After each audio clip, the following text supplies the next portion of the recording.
I still don't have the cool music that Carl has, but I found this one, so I think it's all right. How's everybody doing tonight? Oh, dude. Funky. Yeah, I like it. I like it. I like the vibe. I'm good. I'm good. Thanks for asking. Quiet. I'm not feeling it, but I don't want to be negative. You're lame. Did you at least dance a little? I wasn't paying attention. Sure. That hurts my heart. I got a few others to try out, so we'll see. Wow. And I got some outro music too, so get ready. Maybe you'll enjoy that. Yeah, Ashley. Or are you more? Or did you like Carl's music choice better with like his EDM, dubstep, whatever that was? No. I don't. Okay, so what kind of music do you like? I guess I'll ask that. When you play it, I'll tell you. Country western. No. No, this music makes me feel high, and I don't like that. This is just like chill. How does it make you feel high? I don't know. I mean, I downloaded a couple like pretty experimental tracks as well. We could go with something like that too. I thought this was just kind of chill, relaxed, kind of jazzy. Yeah. Well, how's everyone doing tonight? Good. She's like, we're talking too much about this music. Too much music talk. Yeah, I gotta stay awake. I'm tired. Well, you better wake up, lady. We'll play something that wakes me up and not some. Chris, how are you doing? I'm loving the music personally. I think it's great. Sounds like great music. Like when you're on hold for like. Hell yeah. That's great hold music. You can like jam out to it all day. You probably would have to, because some of those places they keep you on that line for like an hour. Yeah, it's good yacht rot kind of hold music. I dig it.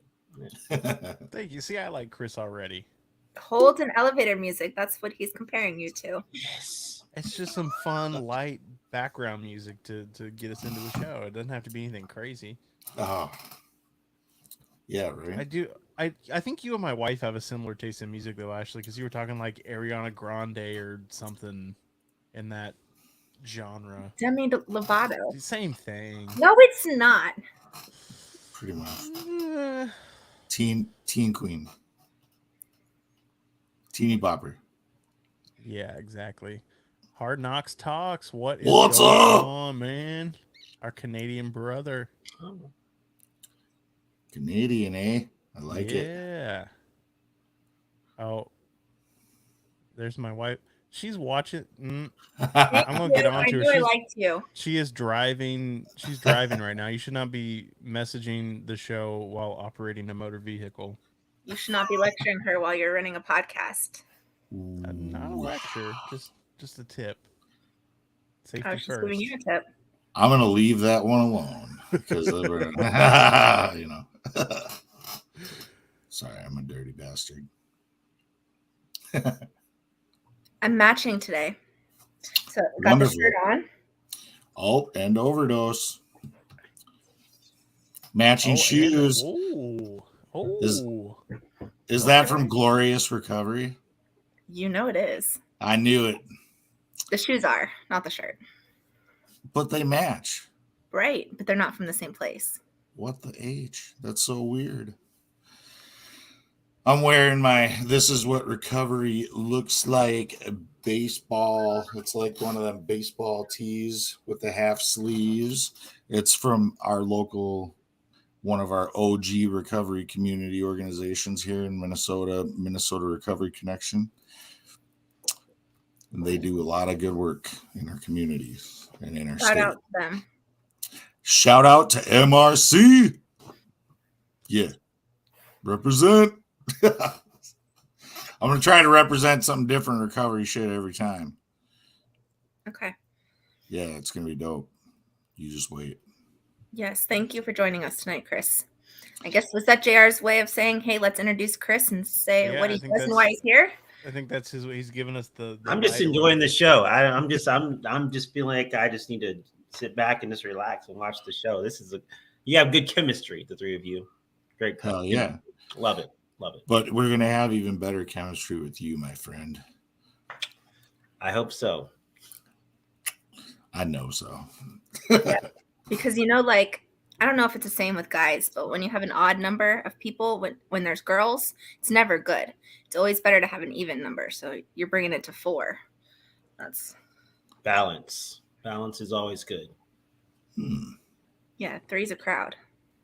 I just think it looks better on the screen, so it's not 2 up top and then 1 on the bottom centered. That's just me. There's no OCD there, is there? No. I think there might be. So why don't you introduce yourself to the audience, Chris, and let us know a little bit about yourself. Yeah. My name's Chris Marshall. I live in Austin, Texas. I am the owner and founder of Sands Bar, which is an alcohol-free bar. So I have a physical space here in Austin. I've also identified as a person in long-term recovery. I've been absolutely alcohol-free for 15 years and change. Nice. Thank you. Yeah, dad of 2. Loving great hold music to listen to. Oh yeah. Bitter music, big fan. Yeah, that's it. That's me. Nice. Good to meet you, bro. Sands Bar, that sounds fun. That sounds super fun. So I think it's fun. Yeah.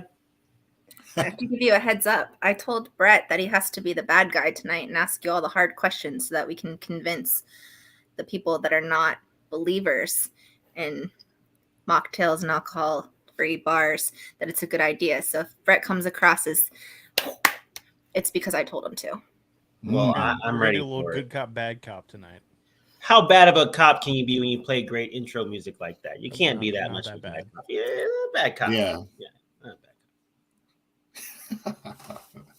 Well, I said if nobody asks the hard questions that people are thinking in their head, how can we convince them that it's a good idea? So I was like, it's the best thing for everybody. If you're on the fence or iffy about something, ask. Yeah. I don't know, man. In my personal opinion, it's like, because we used to do, there's been a different trends around here in my area over the years since I've been in recovery. But for a while, there was this big billiards place, and it was a bar called Biff's, but they had free pool Monday nights. And so we would go to NA on Monday night, and then we'd go to Biff's and we'd play free darts and pool it was. So we'd just go and fucking rock out all night, drink sodas and buy a bunch of appetizers. Granted, yeah, there was people drinking and shit, but it was like if you're uncomfortable with it, then don't come. Don't feel pressured to come. We're going to understand if you think it's going to be a trigger for you. But at the same time, like if you're with a bunch of other people that are in recovery, you kind of got a safety net, support network with you. I don't know, but just be aware, right? Be like self-aware of your own limits. Mm-hmm. Don't judge other people because they can do it. Like, if anything, it's probably just because you're hating because you're jealous because you can't do it, and if you can't do it, that's okay. But if you can, that should be okay too. Who am I to judge what somebody does for fun or fellowship? You know what I mean? We had a blast. Doing it. And I think it's so important because, there's a lot of people that just like to go out. They like to dance. They like to watch sports. They like to play pool. And it's like when you take the alcohol away, then you take everything away. And you shouldn't have to take everything they like away to be in recovery or to be sober, or however, even if you're just sober curious, like you shouldn't have to take away your ability to dance or enjoy music or watch a sporting event. And to me, you build like this new life when you go to like Sands Bar where there's no alcohol. You are around people that are like-minded and trying to stay away from those things too. So you make friends that you might go to a Super Bowl party at their house and they're sober too. So then that event is going to be sober as well, or you might like, maybe you'll eventually go to a bar that has alcohol, but you'll have met a group of people that like to dance, and you can still hang out and have that support, especially for people new in recovery. Yeah. I mean, that's pretty much. I mean, you're saying all the things that I think are the most important things. The only thing that I would say is missing from what both of you said, which is great, is that I started Sands Bar based on my own experience. I got sober when I was 23 years old, and I had been to treatment before. I had been, the whole thing, done the whole deal. And my last treatment stint, I thought it was just another 3 hots and a cot. And what changed for me was realizing that I could keep doing this forever. I was actually outside of the treatment center, on a smoke break. Everyone's smoking cigarettes. Everyone's, and there's that talk that happens amongst patients. And one person said, yeah, I'm just, as soon as I get out of here, I'm going to do the same thing over again. I can't wait to get back out there and get after it. And someone else was like, yeah, me too. I cannot wait. Look, I got this lined up. I got that lined up for me. As soon as I get out of here, I'm court ordered to go. But as soon as I get this, as soon as I can get this, scram device off my ankle, I'm back at it. And what I realized is that I was very comfortable with dying from my alcohol misuse. I was I was certain I was going to die. There was nothing you could tell me I was going to change my mind. I was never going to see 25. What scared me was that these people that were saying all these things were older. And I realized, like, you don't always just die right away from this thing. And given my luck, I'd probably be 55 years old in my 38th treatment center talking about how I'm going to do it all over again. So I decided to take it serious that last treatment stay. And the one thing that made a difference that time was I was surrounded by a bunch of people who were older than me, whiter than me. I was the only Black person. All these things that should be differences didn't matter because they were teaching me how to love being sober and living. And we go out after meetings on Friday nights and go to this Mexican food place that was disgusting. But we would enjoy time together, go to this coffee shop that stayed up until 2 a.m. and just get over caffeinated and just be wired at 6 o'clock in the morning. But that was the first 6 months of my sobriety. That was 6 months at 23 felt like 60 years of sobriety. And that just never left me. I never forgot the feeling of having community, having connection, learning to laugh, learning to hug a friend without feeling weird about it. I remember the first time I laughed, and it wasn't a forced laugh, and it wasn't like a laugh because I didn't get the joke. It was like a genuine belly laugh. Yes. And it scared me. Like I almost cried because it was just like, what is this? This is actual joy. So right. I had that experience. Then fast forward, I get sober. I stay sober rather. I go back to school. I become a licensed counselor, and I'm working with clients as a licensed clinician here in Austin. And I'm working with people. And, if you've been around the rooms or you've been in treatment centers, you know how it is to hear people want to get better, strive to get better, say they're going to do better. But then as soon as they leave the treatment world, they're right back into the real world, and there's no support.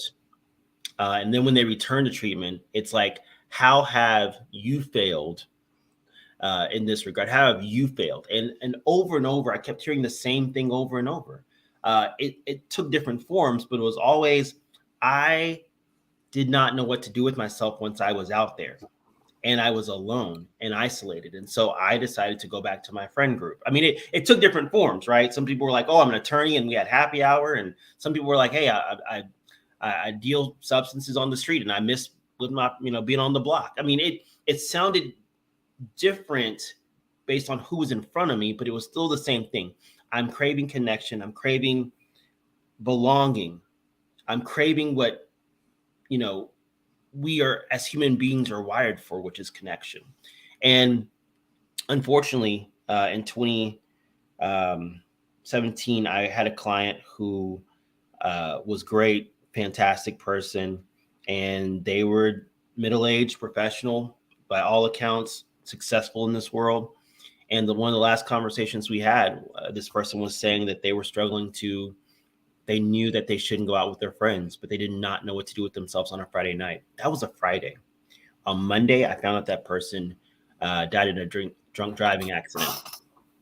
Man, I'm sorry.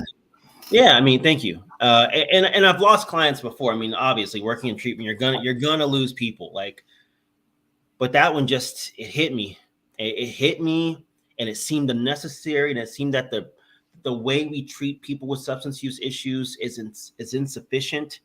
And I didn't quit my job that day, but I did start planning Sandspar. So I wanted to create a space for people to live and not die. And we'll talk about what the experience is. We'll talk about the fun part of it, but I just want to be very clear. Like, as a person in recovery, as someone who counseled thousands of people, this was born out of those things. It wasn't born out of this idea that I'm gonna imitate alcohol or pretend that we're drinking. It came out of the idea that no one should ever die because they are lonely. Loneliness should never be the cause of death for anyone. Right. That's why I started Sandspar. Dude, that's beautiful, man. I love it. Like, it just goes to show, it's like how surface level some people can like perceive certain things. And this is one of those things. It's like they think it's just so black and white, like, oh, you want to pretend you're drinking? Well, why don't you go have a fucking drink then? No, right. It ain't about that, right? It's not even close to the real reason why you did this. I think it's an awesome motivation that you found a need. And one of my first sponsors told me, like, if you ever see a need, it's your responsibility to fill it, because you might be the only one that does, right? So I really took that to heart, man. And you did too, even though you never heard that from him before, but maybe you heard from someone else. I don't know. But no, dude, I loved your reason though. Yeah, I did hear that I am responsible. And that was one of the most beautiful things about the rooms, was that I heard for the first time ever that I was responsible and I had the ability to make change. No one ever told me my entire life, hey, we believe that you can make change in this world. I mean, I had a great childhood. My mom was great as a single parent, but no one ever told me, like, hey, you kid, like, you personally can affect change. And the rooms was the first time I heard that. And I was still, again, a kid. Yeah. But it just blew me away. Like, oh, you mean I have a responsibility and I have the ability to make someone's life better. Like, that just, it was life affirming. It changed my life for sure. Absolutely.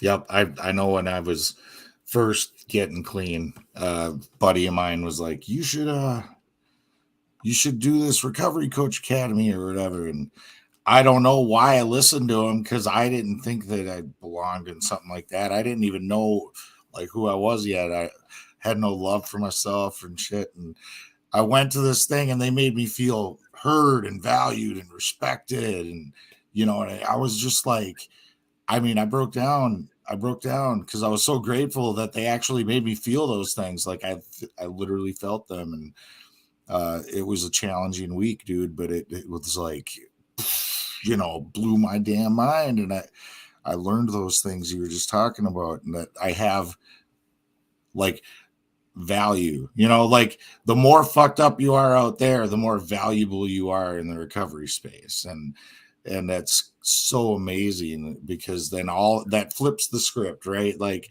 all of the hardest parts of your existence now become these things you perceive as gifts, and you become grateful for them. And it's like, what? I wanted to kill myself because of the same shit, That's so weird. Yeah. It's paradoxical. Love it. It's amazing what people can do when they know that somebody else believes that they can do it. Yeah. And that's really, I think, what a lot of people need more than we realize. It's like someone saying, like, you can do this, and I believe that you can do this. especially when you're at that ground zero, when you feel like trash, when you believe that you are literally nothing, for someone to say, yeah, so I'll see you tomorrow, and you're gonna like, pick up the, ashtrays or whatever, fill the coffee or whatever it is. Like, you mean you think I can do that? And you just like, you're trusting me with this. It's such a beautiful thing. And it's like, I don't know where I would be. Oh, I know where I would be, frankly. If I didn't have people that would just invested a little bit of faith in me, a little bit of trust. Like, hey, I trust you to show up. I trust you to call me every day. I trust you to help the next person. Like, I trust you to do those things. It was a cool thing for sure. You just reminded me of like my first sponsor. First time I asked him, he said yes. He's like, meet me at this meeting. I go to the meeting. Then towards the end of the meeting, he was like, hey, there's a business meeting after, we're staying for it. And I was like, okay. He's like, you have to follow suggestions, right? So you can stay. And then he freaking makes me raise my hand and volunteer for a service position. Next thing I know, they give me keys to the building and a folder because I'm going to be the new chairperson of this meeting.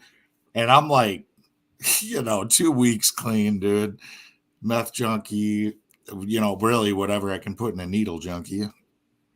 Fucking not too far away from my suicidal shit. And I'm like, what? Like, I couldn't believe they trusted me with those keys and that stuff. I was just like, okay, but I chaired that meeting for, God, I'm getting a little misty-eyed thinking about this. But yeah, I did for like a year and a half or whatever, chaired that CMA meeting. And, it kept me coming back, dude. It made me feel, I guess, accountable. People were dependent on me. Kept me coming back. So let me ask you a question, Jason, since you're on this topic. What's that? Would you have ever taken anything from them or done anything shady in that building when they trusted you with those keys? No, I didn't. Nope. You went probably a little bit further trust-wise than they probably even expected, right? Yeah.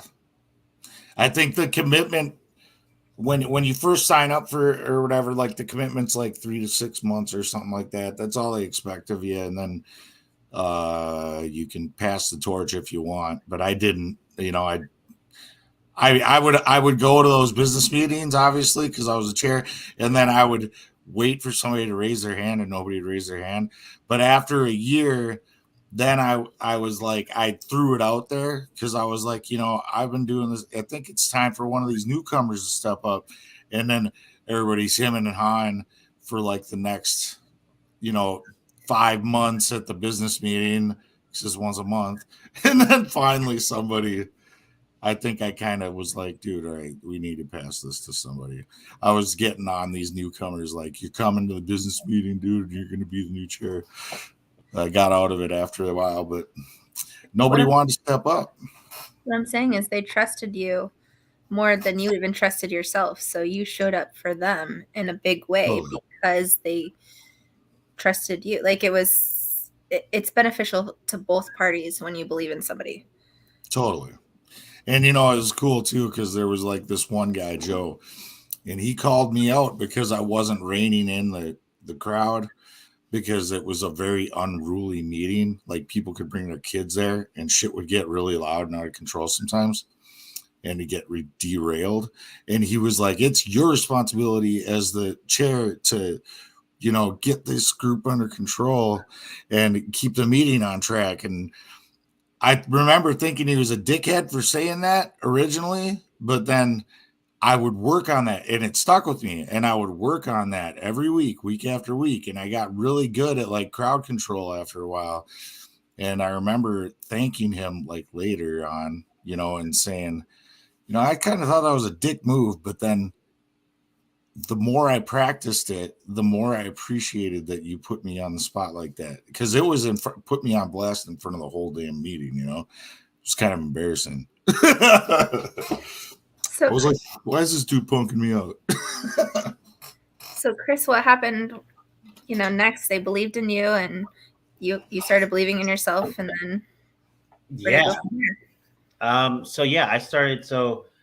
I believed in myself. I got this job as a counselor. And I decided to like work on this concept called Sandspar. And I think what this whole conversation we just had is sparking for me is, you know, the first couple of months of Sandspar. So I had my first pop up and like 6 people showed up. Like a lot of people didn't get what I was doing. And people still don't get. People still don't get what I'm trying to do. They don't get the need for it.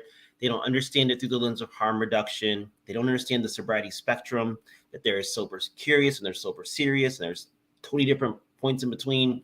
All the stuff which I hope we get to talk about. Like people don't get that. They only got that this looked like a pretend drinking experience. And I, you know, my second pop-up had about 20 people, third pop-up about 40 people. Then it shot up to 60. I'm seeing like 60, 80, 100 plus people at these events. And I eventually get a brick and mortar space in 2018, which is really cool. It's connected to an RCO recovery organization. And the space is beautiful. Like we started building it out and it looks great. It's, you know, bar top and tables and, you know, great space. And one night about 11 something, this group from kind of north of Austin came to Sandspar. This 12-step group came, and they all but had pitchforks and pitchforks in hand. Like they had come from their meeting to criticize me and condemn me for what I was doing. It was incredible. I mean, they were all just like these silver-haired old timers that were going to tell me how I'm doing it wrong. And so I invited them in, and they were like, this is wrong and that's wrong. You're going to trigger someone, and someone's going to drink because of you, and someone's going to die because of you. And I just invited them to the back and let them know, like, at that point I had 10 years of sobriety. Like, first of all, been in the rooms for a while. So I'm not brand new to this. Second of all, and I gave them the origin story. And, you know, if I thought this was about killing people, I wouldn't be doing this. This is because I know that people die because there's no place for them to go, because they're lonely.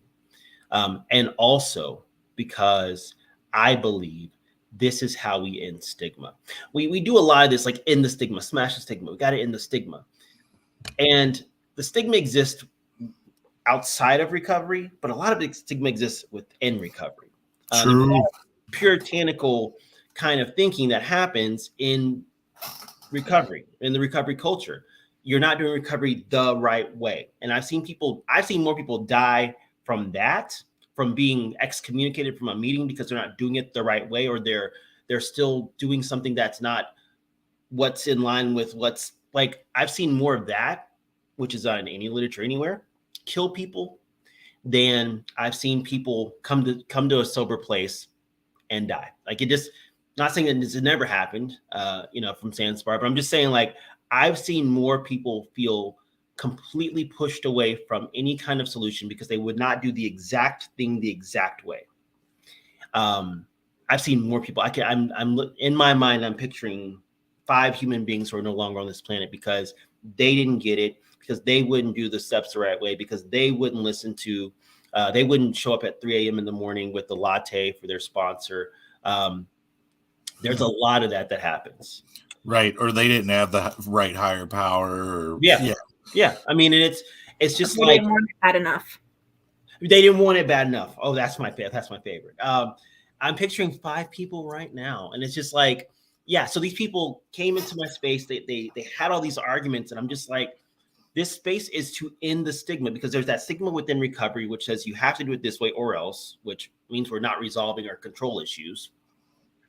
Right.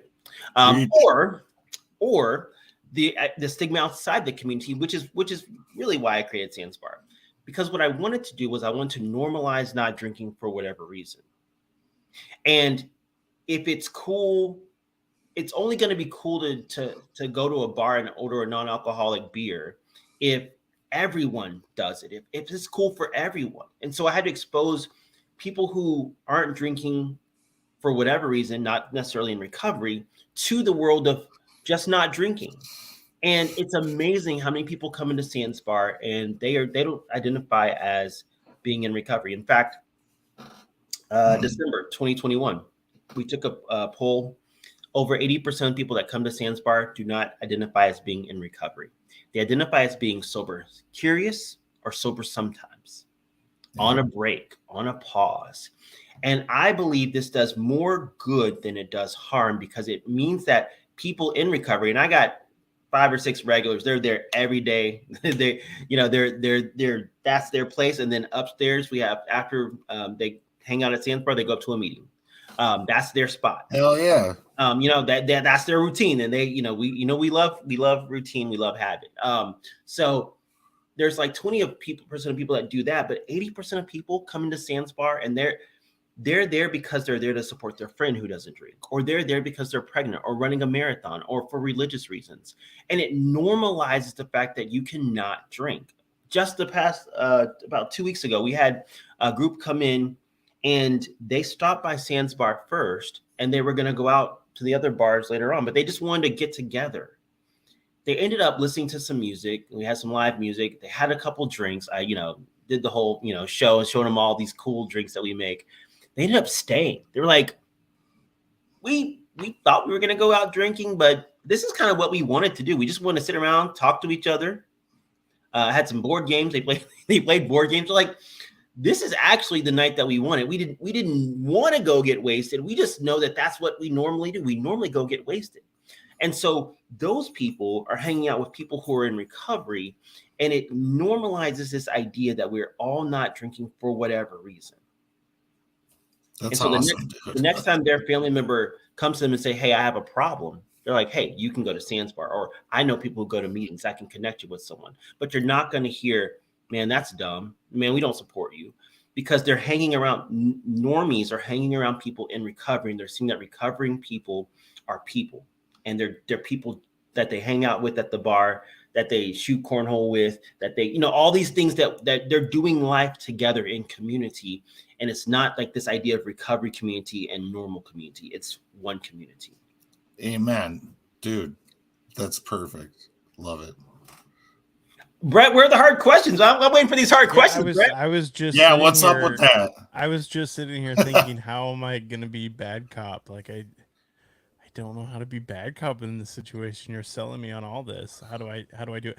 I guess one bad cop question. And you kind of touched on it a little bit already, but the argument of like the pretend bar, the play bar, and then and I guess the question for me is, are the drinks that you serve, are they non-alcoholic versions of actual drinks, or do you have your own drinks? Because I could see where, and I'm only thinking from my own perspective, if I had a non-alcoholic beer and it tasted like a normal beer, that could be triggering for me. So I'd be curious to know more about the kinds of drinks you serve. All right, on a scale of like terrifying or like easy, that was like a 3. That's like a softball question. But I'll answer. I thought I'll do something hard. That's an easy. I answer that all the time. Well, it's got to ease you into it, bro. Yeah, okay. Softball. I'll take a softball. Hell yeah. Yeah.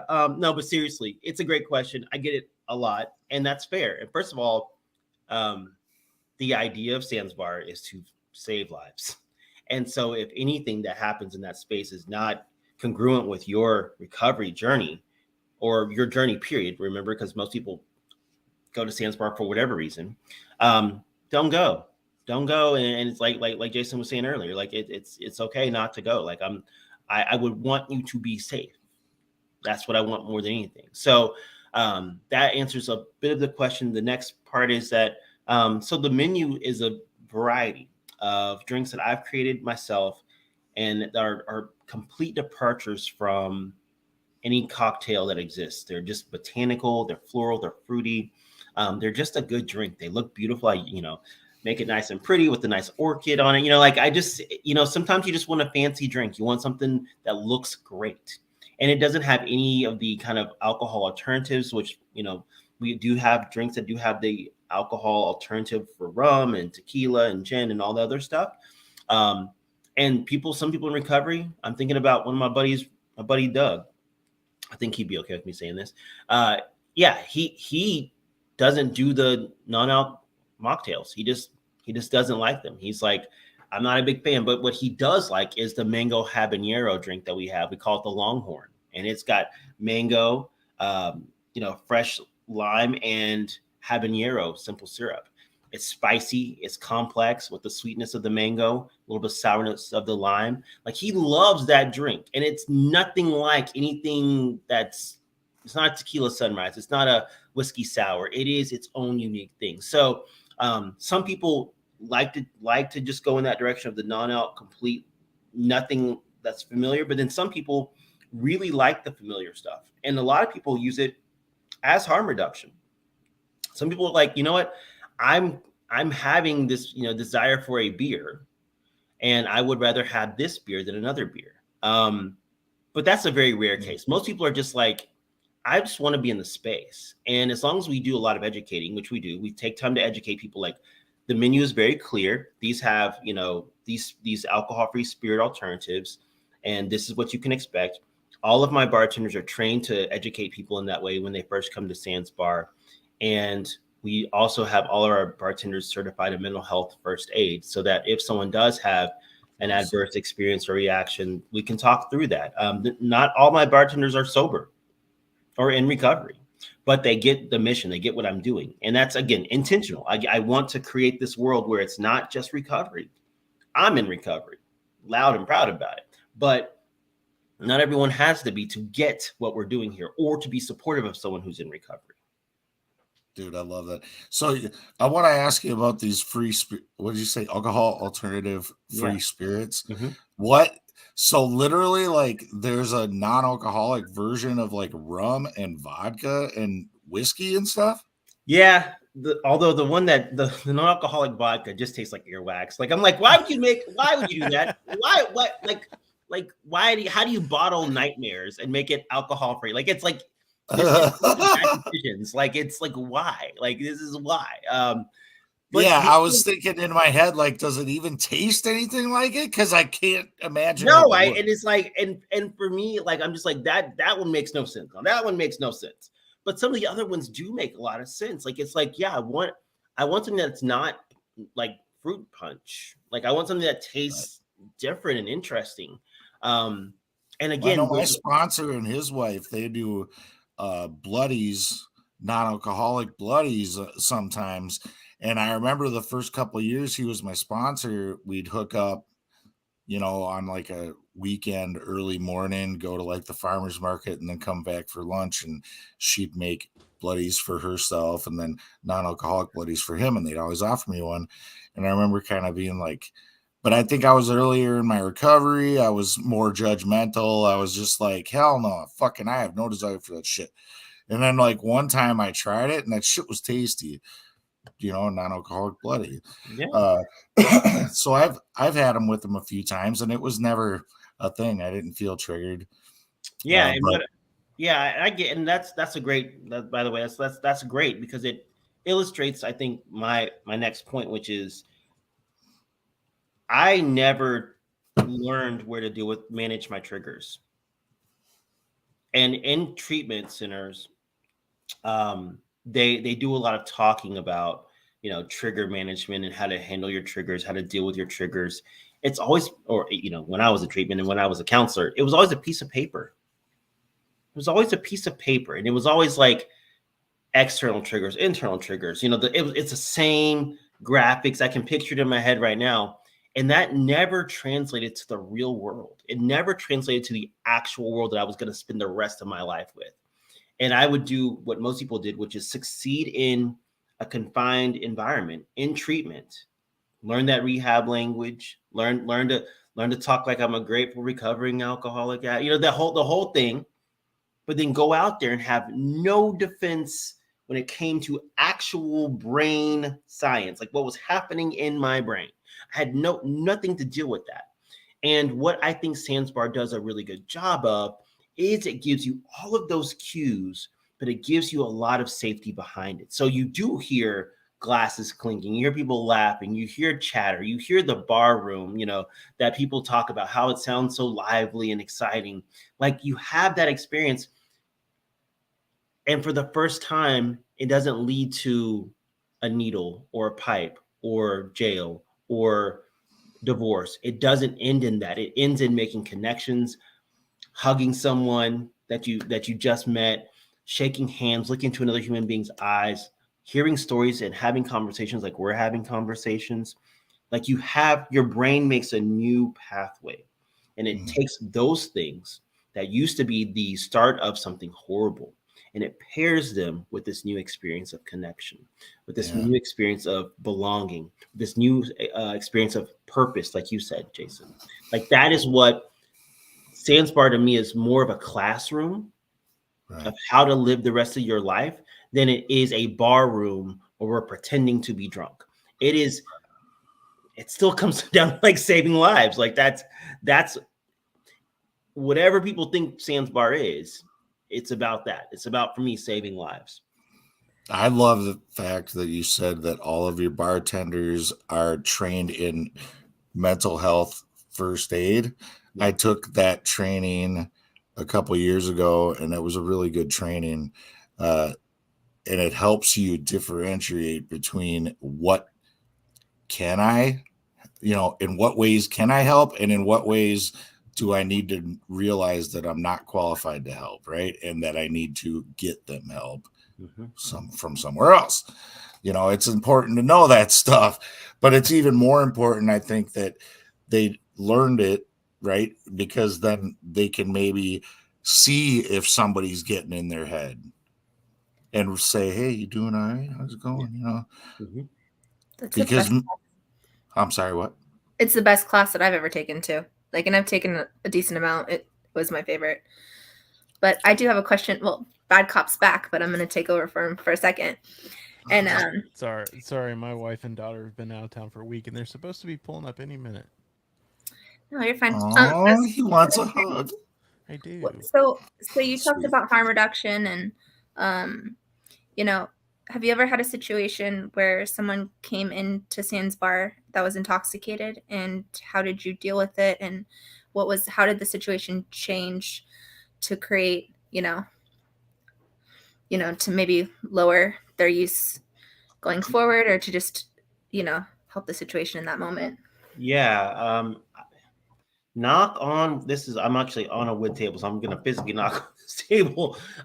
You know what? In 5 years of doing this, we've only had a handful of people come in like really intoxicated. So people have been drinking. That like I said, I sit on a row of bars, and I'm at the corner of the row of bars. So around 12 o'clock, people just think it's the next bar to hop to. And they walk in and immediately, it's the weirdest thing. Like something about the animal part of our humanity. We're so, even drunk, like people are just aware that they're not the same space. It's the wildest thing. They're like, blah, and they just like, they walk and they're just like they can feel that it's not like every other place. Like it's the wildest thing. So we've had people come in intoxicated. One person come in like belligerently drunk, but it's been one person in all that time. And people that do come in and they're intoxicated, it's been really interesting to see the respect that they pay to the space. I've never, again, knocking on wood here, never had to kick anyone else out except for that one guy. That one guy was the one, he was just being a little too forceful and a little too, just like, hey, you got to go, bud. And he didn't really give me much trouble. I was like, hey, out. But most people are very respectful. Some people will sit down and just order a drink, not realizing that we don't serve alcohol. And I'll say like, oh, we don't serve alcohol here. And like, it says, okay. I thought I was like, and they'll be like, you know what?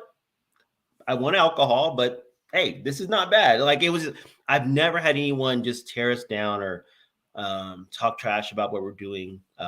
Because I think everyone gets it. Everyone gets why something like this needs to exist.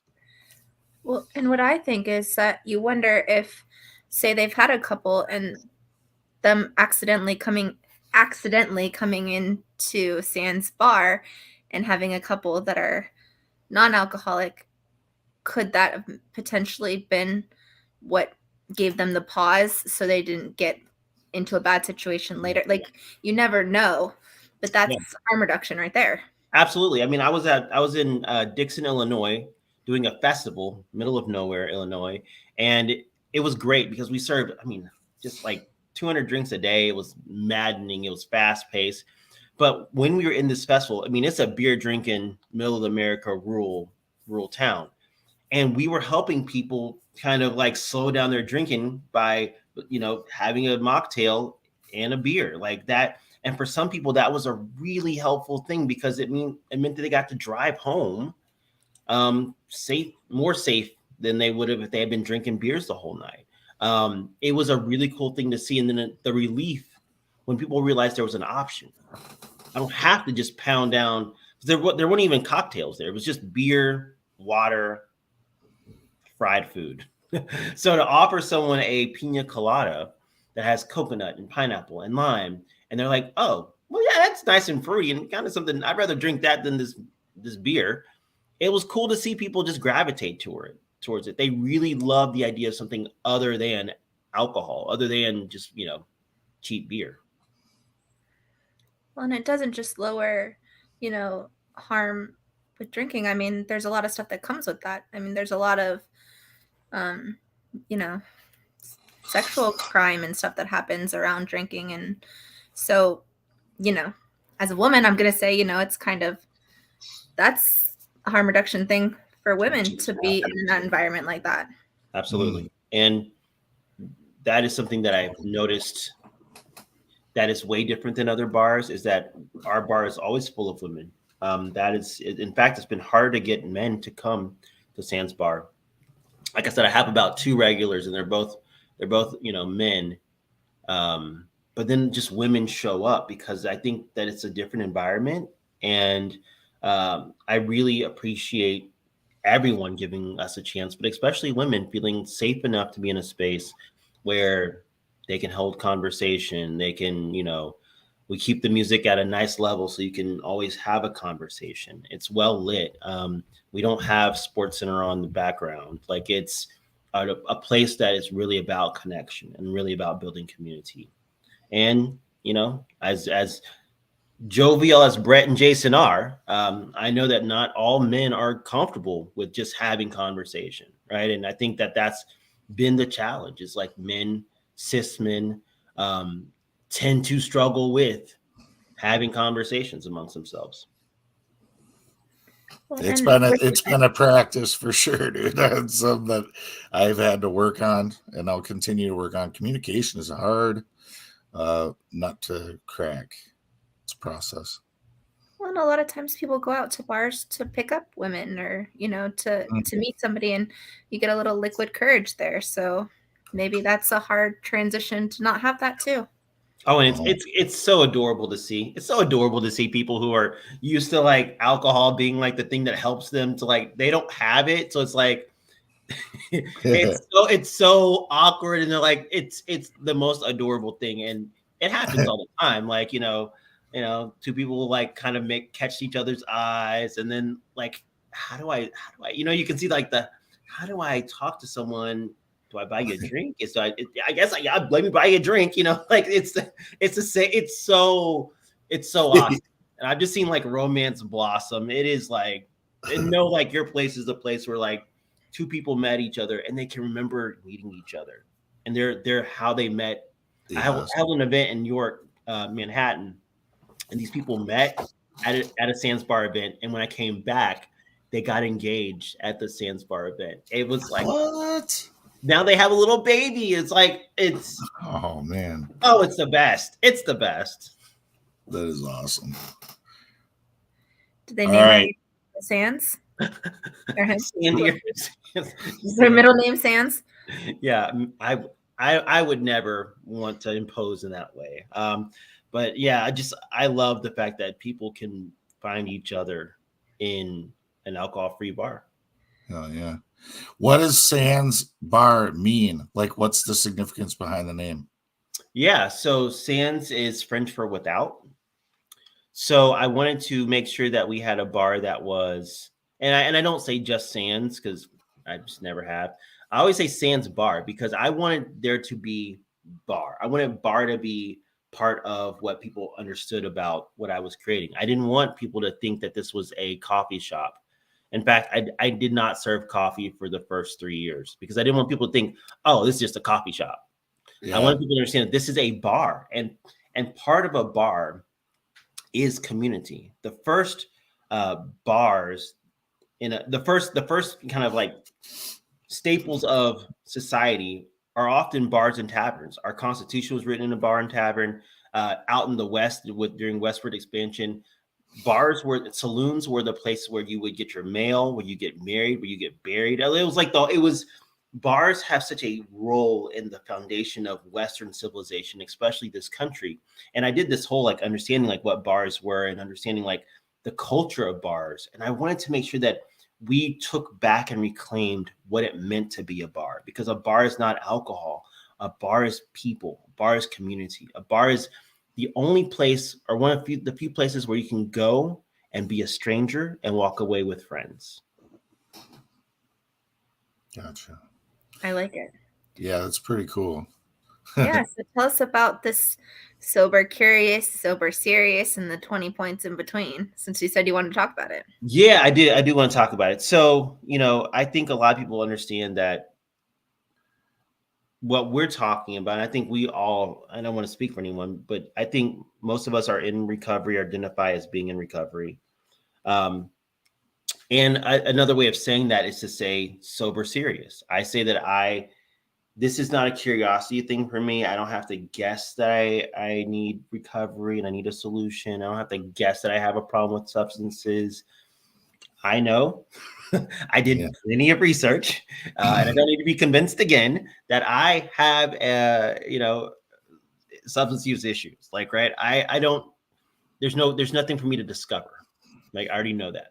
So that's sober serious. But what's happened in the last 5 or 6 years is the rise of sober curious. And when I first heard of sober curious, I was like, that's not real. It's not real. Those are people who just haven't admitted to themselves. And what I realized is that I only thought that way because of the world I came from. I only came from the recovery. I mean, again, 23 when I started sobriety. So I grew up, in essence, in recovery. And what I did not realize is that there's a lot of people out there who don't have problems, but they realize that alcohol is probably not doing the best for them. Alcohol's not doing them any favors, and they could live without it. And they probably drink a few drinks a week anyways. And they're just like, you know what? I could just do without this. Blows my mind. Just like, it's beyond me that that's the way that people think about things. But it's no different than you thinking about not eating as much meat or eating no meat. Could you go your whole life without eating meat?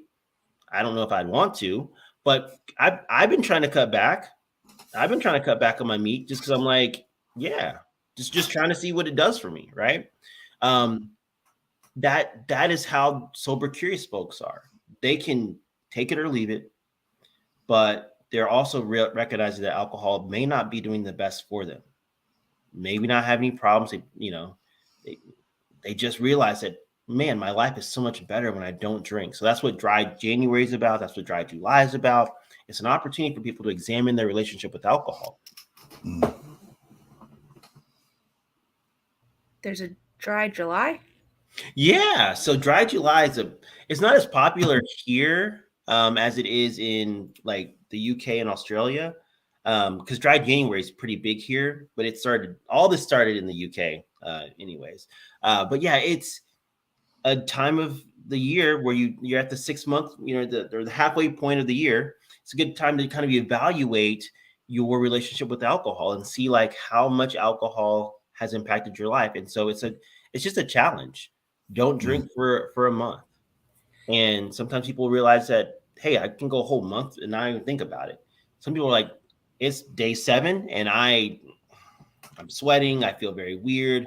My hand, I feel a little shaky. My stomach doesn't feel okay. And like they start to realize like, whoa, I have a physical dependence on alcohol. I didn't realize that this was an issue. I think I've heard of like no drink November or Yeah. something like Yeah. that. I mean, they're basically making it something, No yeah. shave November. Well, everything's weird in Minnesota too, bro. Like we got all these sayings that are like really similar to really popular sayings, but they're just a little different here. And then if I say them, people look at me like I'm whacked, and they'll be like, "Do you mean whatever?" And I'll be like, "No." See that I think that's because you're close to Canada, and I think that's Hey. that's no. I really like when I went to Canada. It helped me to realize like it's like there's these slight differences. It's not like it's a completely different country, but it's a little different. And I think that might be some of that influence. It's like it's like slightly, just like slightly. You know how they like use a U in like in color, and we don't like it's like it's slight differences. Maybe that's it, Jason. Maybe you're just a little the Canadian influences. We're real different here in Florida. That wind blows down, and it's just makes it a little different. Yeah, I don't know about Florida. I don't think that there's that influence in Florida. So what's the influence here? What's our excuse? I don't know. Florida's a special place, and I can't wait to visit again. Just not Orlando. He's like, I ain't going there. I love Orlando. I love the city of Orlando. I love the people. Look, I got an image to maintain. I can't talk bad about any state. You can't hate on Orlando, bro. Can't hate on it. It's hard not to, but it's not a dumpster fire. See, look, now he's like, he's already got the wheels turning. He's like, I have to do a pop-up event in fucking Orlando. No. I'm like, yeah, great. Now I've just committed to doing. Now I was telling you, I was debating. We could get Mickey to come. Now it's Orlando. Now I'm going to Orlando, and I'm sweating now because I'm like, she'll bring the peeps. She'll bring all the peeps. Well, yeah, Orlando's only an hour from me. Right on. Nice. You could come to Daytona. There's beach. Is that Daytona Beach? Daytona? Yeah, there's only one Daytona Beach. All right. Well, I don't know. I've never been to Florida. It's Florida. It's like they're probably like 7 Daytonas. They just No, there's one Daytona, and we're just lazy and don't say beach at the end. Oh, gotcha. That makes sense. Yeah, that's the same place where they have the big bike rally. They have the big bike rally there. And spring break used to be back in the 90s. Yeah. Man, sorry I missed that. Yeah, you could reinvent the wheel and bring back spring break, but bring it back with Sands Bar spring break. I guarantee you, I would have ended up fucking lost, homeless, strung out. I probably would have been one of those homeless guys that was trying to eat people's faces because they were on that crocodile shit. Like that's what would have happened to me if I would have went to Daytona for spring break in the 90s, man. What about sober spring break? We could reinvent spring break. Bro, spring break. Talk about the stuff you got going on with Sands Bar, right? Like a huge ass like a college event. Break event, bro. That'd be wild. That's the Florida I want to visit. That Florida is a good that's how you come to Florida. If I gotta go to Florida, that's why I'm not going to Orlando. See, this is like now we're talking, Ashley. I wasn't gonna go to Orlando. I'm not gonna pretend, I'm not gonna lie to people. Go to Orlando. Can't live a lie. I can't live a lie. Speak your truth, brother. You were making me do something I didn't want to. I don't want to go to Orlando, Ashley. I don't want to go, but I do want to think about a sober spring break, and I do. You know how they have the bars that float in the pool? We could have the floating bars, but with mocktails or beer drinks. Like it could be fun. Sponsored by beverage brands. Oh, I wonder. And then what's that game where people get on each other's shoulders in the pool and they I know what you're talking about. Try to like throw each other off. Imagine how much more competitive and how much better people would be at that game if they weren't hammered. Yeah, that's a game I'm not playing. But yeah, I mean, I hear what you're saying. It sounds absolutely atrocious and painful to my back to have another human being like that. Yeah, but I'm sure people would love it. I'm here for it. Are we doing this? Are we? Dude, I think it's a really badass idea, though, to be honest. I mean, because you think about some of these events, right? Like Mobilize Recovery is a good example. Massive nationwide draw, Yeah, for like this big conference or whatever. But it could be similar to that. I know what Glorious Recovery is doing in Connecticut, where they just throw these huge concerts and shit, but they're like strictly like, they're like a sober event. But a whole weekend, bro, or a week of spring break, dude. Imagine the money you'd make. There's a lot of artists that are in recovery. Yeah. Hell yeah. Yeah. Music festival. There's collegiate recovery programs all over, so they could bring their chapters to it. It would be an event. A fun thing. We need a bad cop question, Brett. Yeah, we need it now. Yeah. You're the cooler, Brett. You're the cooler. I'm getting too hot. Come and cool me down. I missed all the fun, badass ideas. So I feel a little. Well, you're gonna have to come to Daytona. Just to let you know, we're doing this. Big ass spring break, bro. MTV 90s style. Dude. Yes. We're sober. Yes. We got Demi Lovato out there for Ashley. Yes. Yeah. And Macklemore for Ryan Hampton. Hampton, yeah, gotta have Ryan Hampton out there. Gotta have Ryan. Yeah. Yep. Ooh, I'm trying to think of more bad cop questions. I do want to hear more about this group that came to your bar that were very upset about it. Oh yeah, I guess I never finished that story. But yeah, I hit him with the consent prior to investigation. I did that. I was like, looks like you guys are jumping to a whole bunch of conclusions without ever finding out what I really do. And they were like, well, I guess so. And they actually had a drink and they realized like it's not all that bad. Like they met people and they talked to people. And one thing that happened, and that happens a lot in Zanzibar, is that at some point the conversation shifted from like how bad it used to be to what it's like now. And I feel like when I used to do the whole meeting after the meeting thing, it always was about how bad it was. And even in talking, oh yeah, man, I think we might have even done it here now. Like just when we were chatting each other up, it's like, oh man, I used to, do this or do that.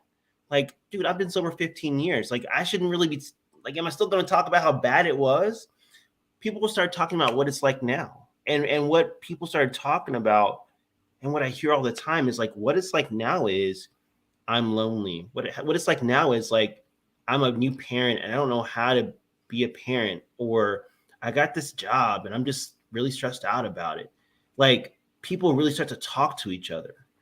And because we're so used to hearing each other, especially recovery folks, we're used to being audibly intimate with people. You hear people share about their worst thing, their worst day, we get there really quickly. The conversations are just so juicy. They're so juicy in that, like, it's like, ooh, this is good conversation. You ever walk up on a conversation like, ooh, this is good. This is good. Right. And that's what you reach, because you're surrounded by people who are coming at it from all these different angles. Not everyone's just talking about, when I used to, be behind the dumpster, like, yeah, there's people who do say that, but there's also people that are just talking about, hey, I'm a suburban mom that drives a Land Rover and I don't know how to not go to mommy wine hour. And it's just like something happens in that conversation. It transcends what it was like. And it's all about what it's like now. And it's just a beautiful place to exist.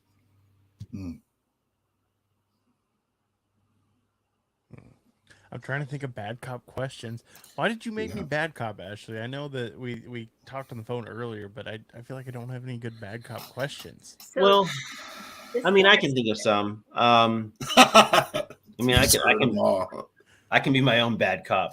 You probably have them all memorized. Well, I mean, one thing that, again, the main thing is like people being triggered, the drinks being too close to, and then the other thing people always ask me is like, well, aren't you just making money off people in recovery?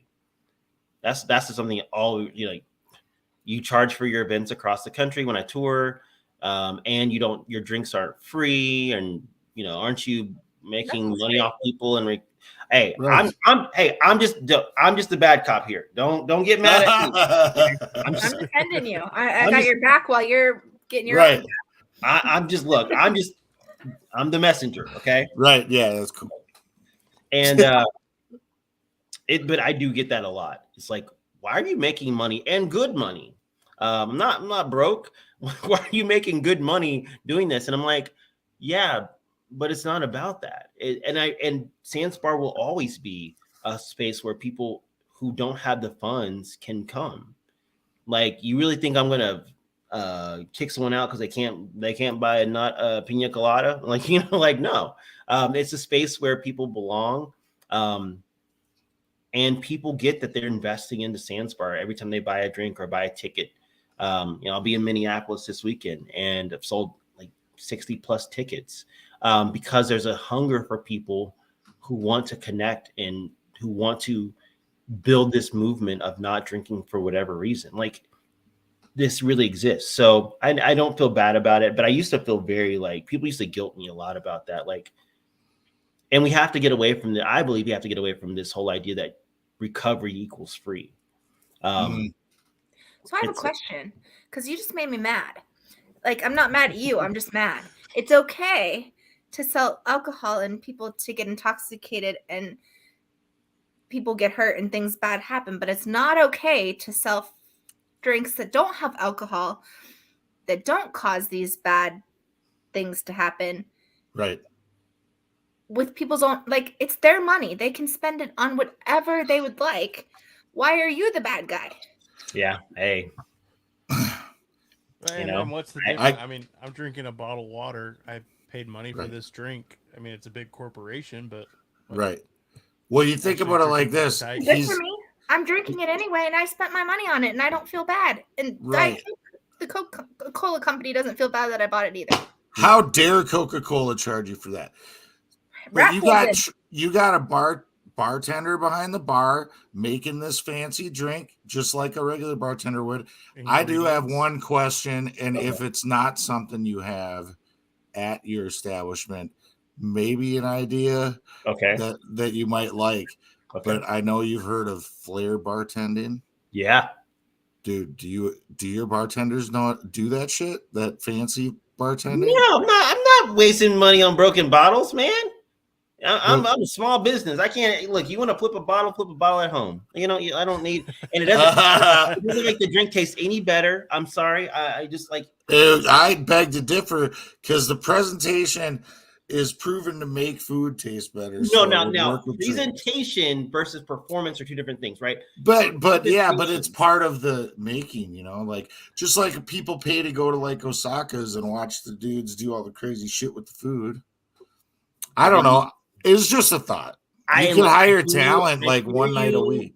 I hear you, but that's money I don't have. And he's not doing it. That's what he's saying. Oh, he love to. And look, if you're paying for it, Jason, if you're paying for it, you can cover my insurance. They can light anything on fire. They can light the whole bar on fire as long as you don't pay for it. No, they can't. They won't be able to start on fire because there's no alcohol. There's still lighter fluid. Like you can light stuff.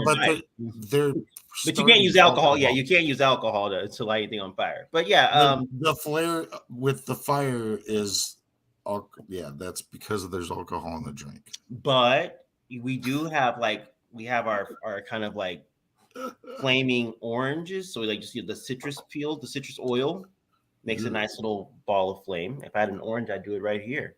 You can. That's tight. I didn't know that you could do that. So so the citrus oils in an orange or lemon will express if you kind of roll it a little bit. Cool. And if you take a match and you squeeze that, you get this little ball of fire, and it smokes the skin of the citrus peel, so it gives you like a smoky kind of thing going on. So when we do our gold fashions, take on the old fashioned, you get a little bit of smokiness in your citrus. Very cool. Yeah, absolutely. I was just reading Nicole's comment. It's like, no shit. I don't understand why somebody would even come up with that argument about you doing this as a business. Like, big deal. Like, it's a good idea. It's a fun place. People like to play games. People like to listen to music. People like to have a place where they can go socialize, Well, get a bite to eat. and even it doesn't make any sense. I mean, you have overhead, you have rent, you have employees, you have Yeah. to purchase the supplies to make the drinks. You're not receiving all that stuff for free because you're Right. in No shit. recovery. And, Right. and like they're expecting you to give it away for free, like you're fucking Daddy Warbucks or something. Right. And I think that I got the same haircut. I think that the Missing the monocle. yes. I think that the issue does come from this idea that things in recovery should be free. And I think about, we have like a recovery in the park thing here. I think of like service work, and we often, that's the thing that gets very muddy. And then, the treatment world gets even muddier when you start talking about like, people working for very low rent, or working for, being the manager of the sober home, but like not. I mean, there's a lot of gray area, right? And I think that that's where a lot of that comes from. But I think that you value what you spend your dollar on, and I want people to value this, and I want people to understand that like these cocktails are not. And that's the other thing. I keep my cocktail prices pretty low compared to what other non-alcoholic bars. Some places, like this place in Manhattan, is like $15 mocktail, and I was like, I don't care how good it is. I don't care if like little cherubs bring me the little garnishes. Like, it ain't gonna be worth $15. Right. Especially if it doesn't change the way you feel. Like, it's not caffeine or anything. Like, Right. I struggle with that. So I really want to make this affordable for people. I want people to have more than one drink. I want people to come back. And so it's a business. I'm making a difference, but I also need to make a dollar to continue making a difference. I can't keep just making a difference out of the goodness of my own heart, like ambition doesn't pay the bills. Right. Well, and I think that it's I mean, this is me being good cop for you, but bad cop for the people that want everything for free. That when you give it away for free, you're saying that it's less than what they're paying for, and it's not less than. So they should pay for it.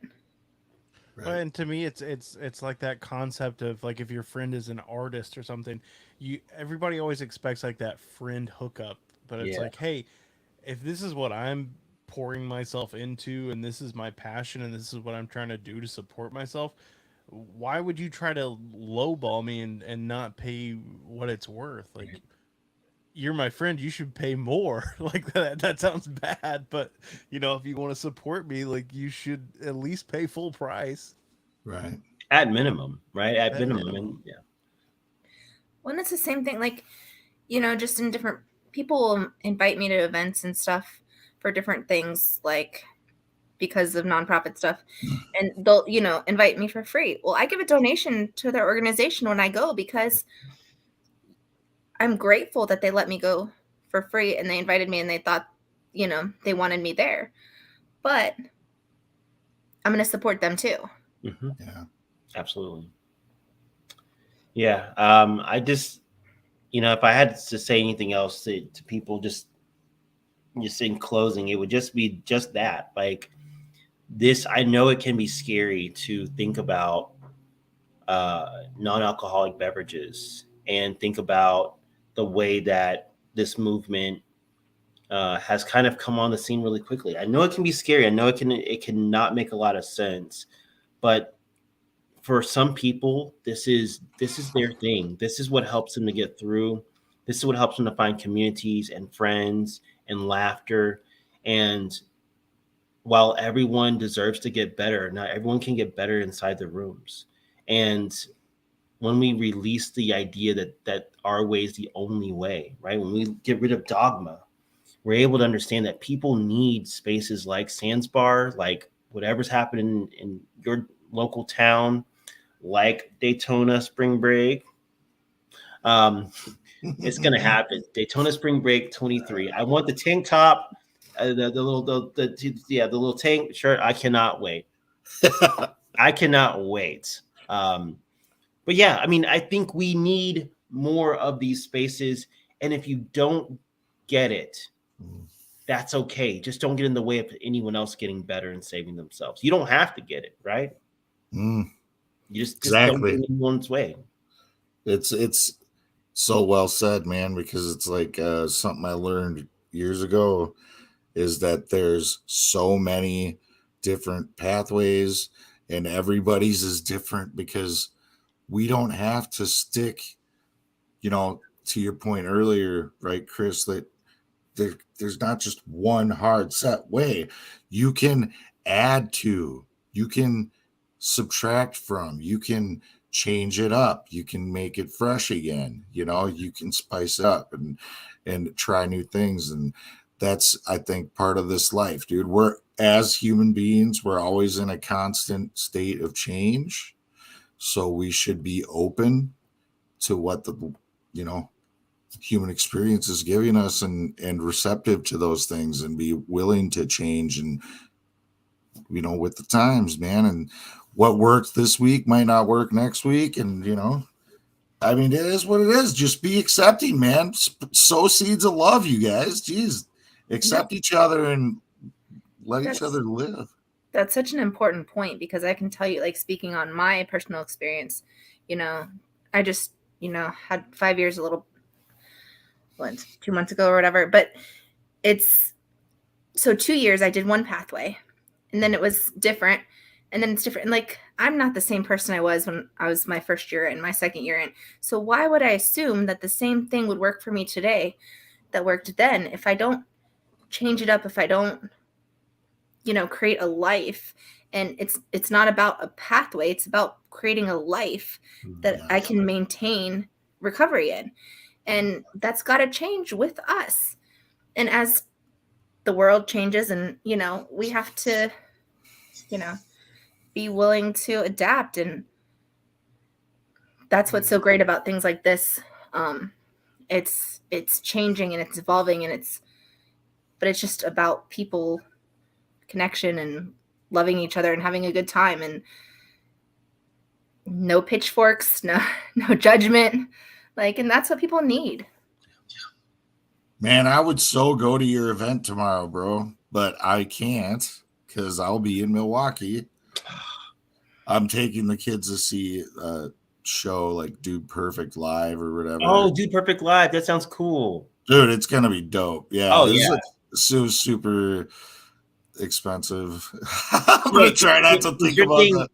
It's your thing tomorrow or Saturday? It's tomorrow. So my event's Saturday. Oh, really? Oh, I'm driving back. I didn't screw myself. If anything, that's a blessing, my friend. That's a blessing.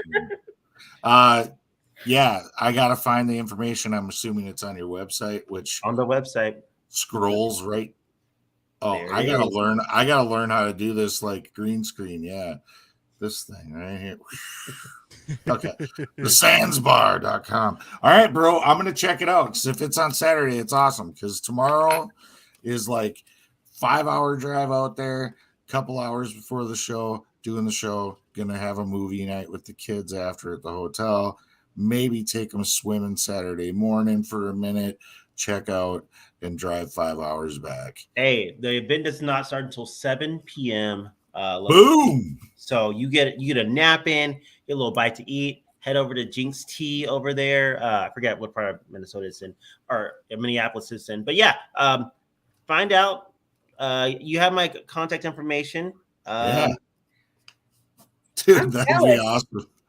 That'd be so cool to come check out. So it's a Sandbar event, though, so yeah. I could actually try one of these tasty mocktails. Absolutely. Try one of these tasty mocktails. Oh, man. Made by yours truly. I may mess around and do some flair bartending. I can't promise it's not. Oh. Again, it's like the Orlando thing. Like I can't live a lie. It's not going to happen. But I mean, you can imagine. But the drinks are gonna be pretty beautiful drinks, tasty drinks. I'm sure you got skills to pay the bills, my friend. Yeah, I mean, I got a drink named the Purple Rain after Prince. I'll get the whole. I got it. I got you. Gotcha. Right. Will there be a Jason Rudine drink? Well, Jason, take pictures. If so Jason we can shows live up, vicariously. I will name a drink after Jason. The Rudine. You can call it the way out. The way out. The way out, dude. Yeah. Yeah. He's like, what does that mean? That's his co-host. I co-host the Way Out podcast here in Minnesota. Well, and now I also co-host Recovery Revolution Live. But this is my second week here with these fine folks. These awesome. Wow, you're multi-platform right there. That's awesome. I guess. I mean, it's funny too because I don't go looking for it, bro. I was invited, and then I'm like, this was a little weird because it's video, so I'm like, oh, it's video. But then it was the same thing when Charles asked me if I'd help him bring the show to the next level with The Way Out. I was like, everything inside me said, nah, dude, like that's weird, and you're not qualified to do that. But it was like a higher power thing, dude. My sponsor was like, if it can help people, dude, you got to say yes. And I was like, all right, cool, let's do it. Absolutely. Well, you showing up on Saturday could help people. So, I'm going to be there. So I'm going to be there. If somebody, do you schedule the events or do people invite you to come to their city or how does that work? So this is a tour. I'm on a 12 city tour this year. Been to all wild kind of crazy places. Boston.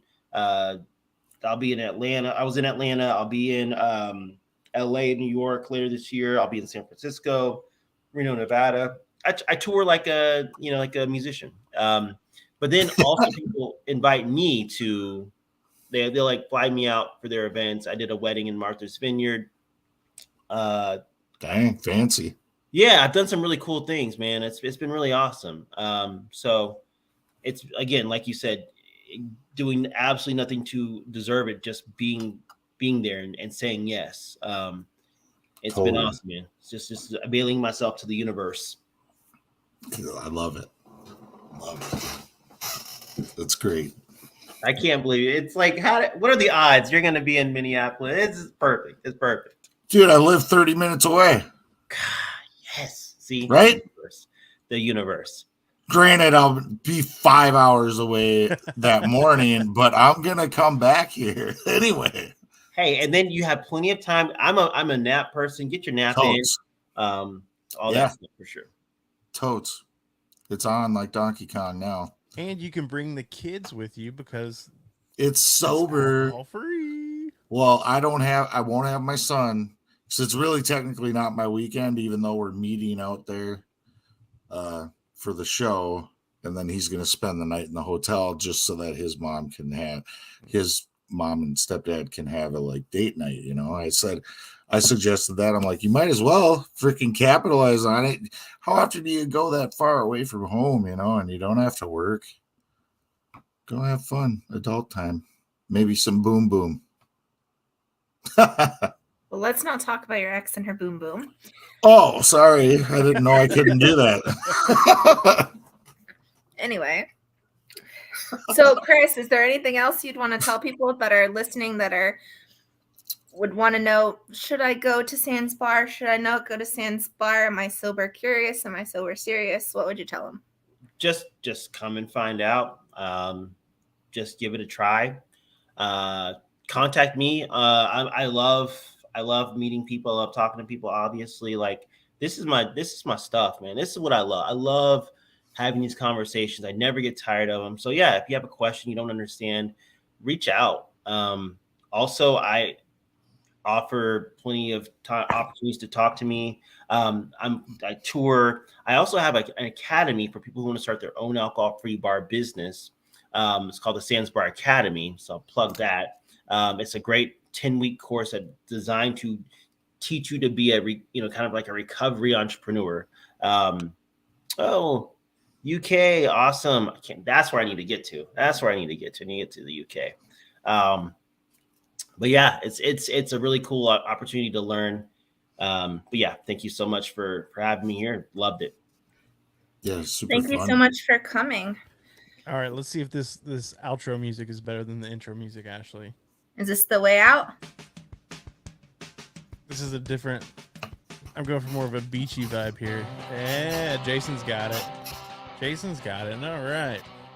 Well, thank you guys for tuning in to another episode of Recovery Revolution Live. If you guys are watching us on YouTube, please be sure to subscribe to the channel and turn on notifications so you know when we go live, which is every Thursday night. If you guys would like to send us a voice message, you can do so at the address on your screen, speak-2.us/RRL, and we can play those clips on the show. If you have questions, comments, concerns, praise, adoration, whatever it may be, you can leave those for us there. Be sure, I already said to subscribe to the YouTube. You guys already know that. If you guys are interested in more information, go to thesandsbar.com. And as Chris mentioned a few minutes ago, the Sands Bar Academy, if you're looking to start your own thing, that is where you can find that information.